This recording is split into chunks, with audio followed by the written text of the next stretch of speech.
Welcome back. 77% of Singaporeans say pursuing fertility treatments comes at a cost to their careers. That's according to a national survey. So to better support those going through treatments, social advocacy group Fertility Support SG launched a guidebook for employers. Now, some recommendations include offering leave during treatment and providing financial and emotional support resources. Caitlin Ng reports.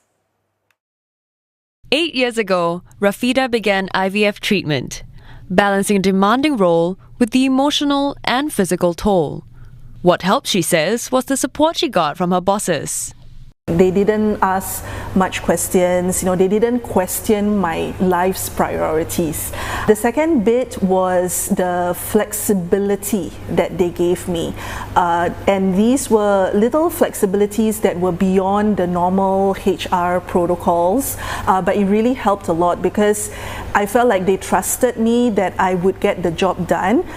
Rafida is one of the lucky ones. A national study shows over a third of workers keep silent about their IVF treatment, worried about stigma, discrimination, or how it might affect their careers. It's why a new guide was launched to raise awareness amongst employers on what IVF treatments involve, emotionally, physically, and financially, as well as a checklist to benchmark against best practices. What would help them most is having a flexible arrangement, or at least an understanding from the workplace that they need to go off, but they will come back and they will complete their work. So that's the biggest ask. I think the second biggest ask perhaps is understanding from bosses. So not being talked down to. Minister in the Prime Minister's office, Indrani Raja, says she hopes to see more exemplary employer support and that the government will continue in its efforts as well. It really needs to be a culture in the workplace, and workplace support is a very important contributor in fostering an environment where employees feel psychologically safe and assured to pursue both their personal and work aspirations. We must therefore work together to support couples in their fertility journeys. For Rafida and her family of 5, that support made all the difference. It helped her navigate the tough stages of treatment while still showing up at work. And now, with 3 children by her side, she hopes more employers will recognize that a little support can go a long way. Well, is this workplace fertility guide practical, though? Well, we want to discuss that with our guest, Ang Yut, President of the Association of Small and Medium Enterprises, or ASME. He joins us here in the studio, and Jaya Das, Regional Managing Director at Global Recruitment Agency Randstad Enterprise. She is in that lovely big screen on the right there. She's speaking to us via Zoom. Mr. Ang, first to you. There may be some talk of fertility policies in large corporations, yes, perhaps. But are the smaller companies ready or in any position whatsoever to have this sort of conversation? What support would they need? I think, if you look at how the workplace guidelines and legislation has been moving in the last few years, there's been a lot of move towards more flexible working, and also fairness in hiring, and the whole process has made SMEs a little more aware and being able to clearly look at what kind of jobs can allow for more flexibility and ensuring that workplace has that support for their staff. That awareness level has gone up. Yeah. And I think that while many, if I've gone through the guideline myself, many would not know the kind of details that has been surfaced in this document or this guideline. I think that most employers would be very sympathetic to the needs as well as trying their best to help. And all of us are Singaporeans. We're here to support. And myself, I also have quite a few children. I'm very sure that the SME owners are there to try to support. Yeah. Question is, how do they actually implement? That's the thing, right? Because when you talk about support, it can be quite challenging. It could include flexible leave, fertility leave, flexible hours, even emotional support. And of course, the SMEs will say, look, it's expensive and we have manpower constraints. So I guess the question then becomes, what's a realistic starting point for them? Yes, I think what this guideline actually helps is surface the issue.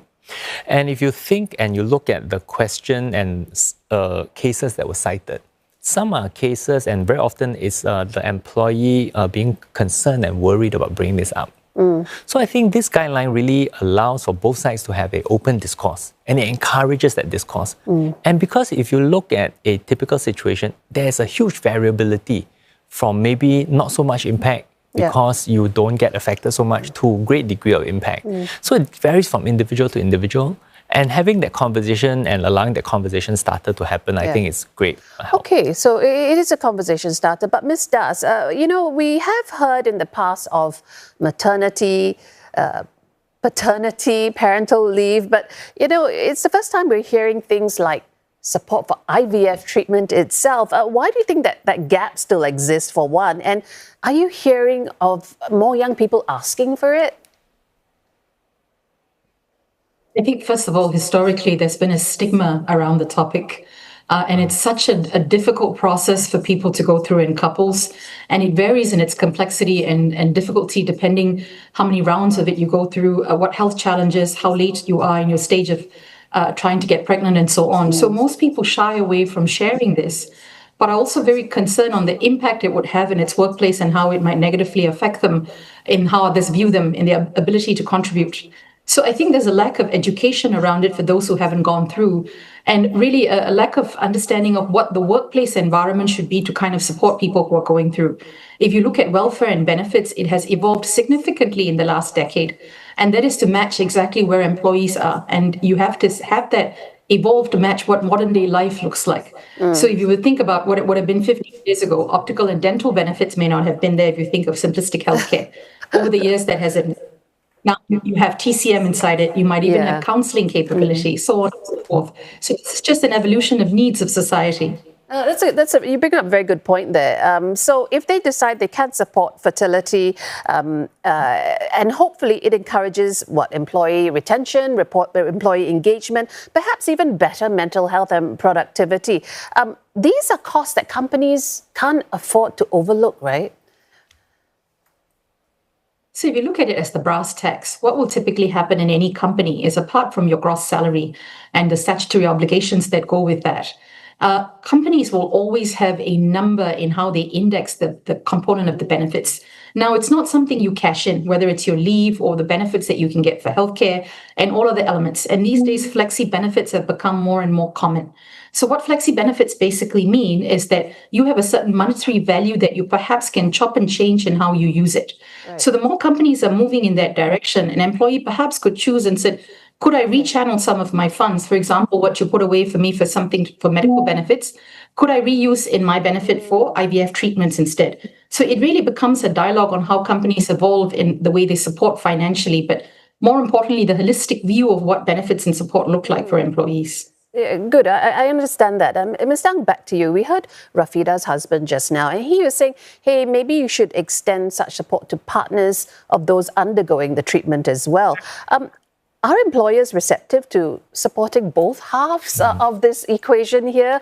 Or do you think we might get a situation where, companies could be dissuaded from hiring people of a certain age or partners supporting people of that age? Yeah, I think that you need to broadly, for employers, look at two groups of people. One is potential employees, where it's not proven, and there's going to be a lot more worry, concern about this group.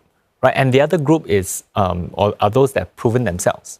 And through that, I think employers are very happy to actually support and help. So I think it's about whether they've proven themselves and also whether the company and the role and position that person is playing is actually one that is measured more on performance rather than time or the need to be sitting behind the desk.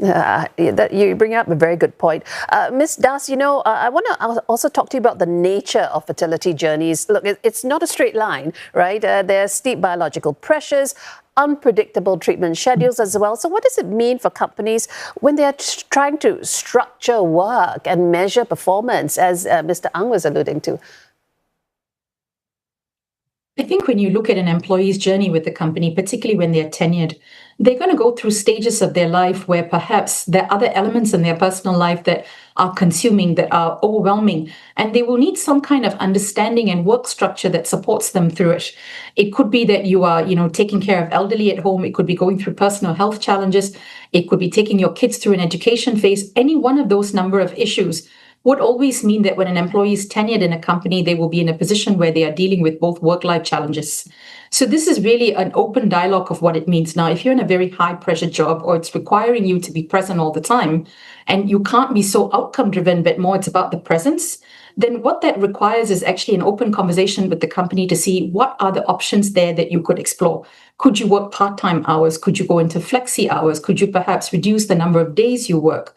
Is there job sharing? There are plenty of options once it becomes an open dialogue, and it's matched by a company culture that values the employees' contributions and also the life cycle journey they're in. I just want to thank the two of you for kicking off this very important discussion. I've been speaking there with Ang Yut, President of ASME, and Jaya Das, Regional MD at Randstad.